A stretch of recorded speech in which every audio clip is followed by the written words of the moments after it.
Hello everyone, my name is Mahima and in this video I will be presenting Deyo's Charlson Index project. This video is a review of everything we have learned and done so far in HAP 464 with Professor Alemi.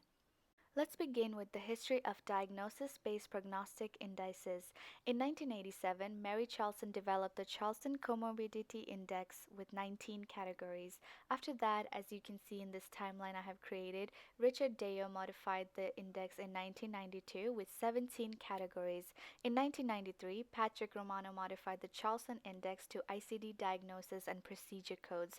There were other modifications after that as well, which I did mention in this timeline, but the main goal of the Charlson Index was to predict risk of death of patients within 1 year of hospitalization with specific comorbid conditions that can be found in administrative data, for example, hospital abstract data.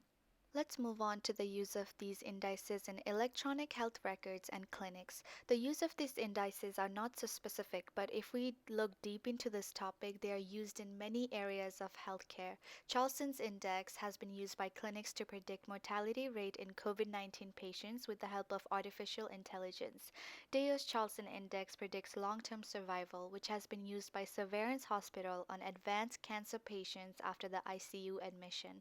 Romano's Charlson index is the one with the list of ICD diagnosis codes, which CDC uses to conduct chronic disease and injury surveillance. In addition to that, healthcare utilization and healthcare associated adverse events. Now I will review data presentation section by section. First, we had to clean the data, so we removed all patients who had age at death, then age at diagnosis, and patients with date of births that did not make sense, for example, less than 0. We also removed patient records where the ICD-9 code entry were null. After correctly coding in SQL and cleaning the data, the total patient records we ended up with was about 17 million.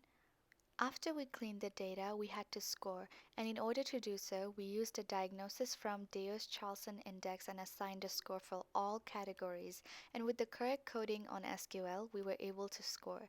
In the next section, we had to find out how accurate the index is, but before that, we had to score, or else the accuracy would be totally off. Lastly, we had to find out how accurate the index was. In this graph, you can see that the area under the curve is about 0.057, which is a pretty low number. And the area inside the blue lines and the gray dashed line is small, so it means lower accuracy. But the closer the area under the curve is to 1, the more accurate the index is. So in this case, we could say it is not that accurate. Some ways we can improve the accuracy of this index is by removing or adding diagnoses to make it more common for now because they were developed so long ago. Another thing is to add more data. Having a larger data means better and accurate results in any type of analysis.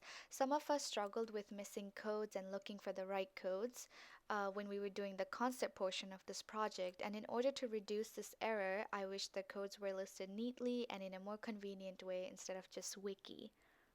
And that is it. Thank you so much for watching. If you have any questions, please reach out to me.